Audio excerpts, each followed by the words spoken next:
Good afternoon Kavya. Good afternoon Ramanatha. ಇವತ್ತು ಒಂದು ಕೇಳ್ತಾ ಇದ್ದೀನಿ ನಿಮಗೆ, ಏನು ಅಂದ್ರೆ ದೇವತಾಸ್ಗೂ ಪರಮಾತ್ಮಗೂ ಡಿಫ್ರೆನ್ಸ್ ಏನು? ಸೊ ದೇವತಾ ಮತ್ತೆ ಪರಮಾತ್ಮ ಅಂದ್ರೆ ಎರಡು ರೀತಿದೆ. ದೇವತಾ is all sub gods, sub deities we can say Indra, Varuna, Agni, Vayu ದೇವತಾ ಅಂತ ಕರಿತೀವಿ. ಅಫ್ಕೋರ್ಸ್ ಎಲ್ಲಾ ದೇವರನ್ನು ದೇವತಾ ಅಂತಾನೆ ಕರಿತೀವಿ ಜನರಲ್ ಆಗಿ, ಬಟ್ ಪರ್ಟಿಕ್ಯುಲರ್ಲಿ ಸ್ಪೆಸಿಫಿಕ್ ಆಗಿ ದೇವತಾ ಅಂತ ಈ ತರ ಸಬ್ ಗಾಡ್ಸ್, ಸಬ್ ಡೈಟೀಸ್ ಕರಿತೀವಿ. ವೆರಸ್ ಪರಮಾತ್ಮ ಅಂದ್ರೆ the supreme lord and supreme god, the ultimate power. So ultimate power ಅಂದ್ರೆ ಪರಮಾತ್ಮ.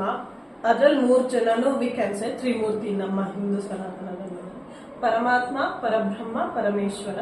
ಸೊ ಪರಮಾತ್ಮ ಇಸ್ ಫಾರ್ ವಿಷ್ಣು, ಪರಬ್ರಹ್ಮ ಇಸ್ ಫಾರ್ ಬ್ರಹ್ಮ, ಪರಮೇಶ್ವರ ಶಿವನ್ಗೆ ಹೇಳ್ತೀವಿ. ಸೊ ಈ ಆಂಗ್ಲ ಭಾಷೆಯಲ್ಲಿ ಇಂಗ್ಲಿಷ್ ಅಲ್ಲೆಲ್ಲ will say only the god are the supreme lord. But ನಮ್ಮ ಹಿಂದೂ ಸನಾತನ ಧರ್ಮದಲ್ಲಿ ಎಷ್ಟೊಂದು ಸಂಸ್ಕೃತ ಭಾಷೆಯಲ್ಲಿ ಎಷ್ಟೊಂದು ದೇವರುಗಳಿಗೆ ಎಷ್ಟೊಂದು ಪದಗಳಿದ್ದಾವೆ, ಚೆನ್ನಾಗಿ ಬಳಕೆ ಮಾಡ್ಬೋದು. ಸಂಸ್ಕೃತ ಕಲಿಯಿರಿ, ಈ ತರ ಎಲ್ಲ ಜ್ಞಾನವನ್ನ ಪಡೆಯಿರಿ. Thank you. more information you have provided. Ramnath.